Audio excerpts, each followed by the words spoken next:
Moving bridge. This pose is pretty basic. You start with the knees hugged in, and on an inhale you lift the hips off the ground, raising the arms above the head, and on the exhale you lower down and hug your knees into your chest. The movements are coordinated with the breathing.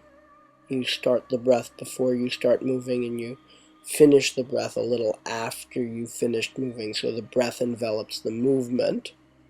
When you're lifting and when you're lifting and lowering the spine sequentially. So on the inhales, you're starting by tucking the tail and then lifting one vertebra at a time, and on the exhales, as you lower, you get the lower back to touch first before you let the seat touch.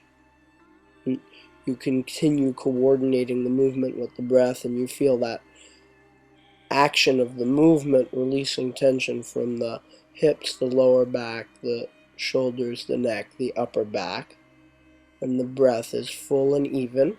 And when you're holding the pose, just like in the movements, you're inhaling and filling the chest and rib cage and trying to keep the lower part of the belly scooped in a little bit.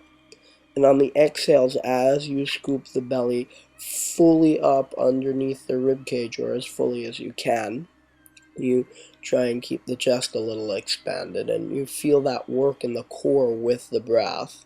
And in the holding of the pose, as the feet are pressing into the ground and the neck is being stretched and released, you feel the work of holding the position. Those big, smooth, even breaths. And the breath is strong and relaxed, and the pose, the work in the pose, you're strong but relaxed, you're not aggressive. And on the last exhale, you lower down and hug the knees into the chest.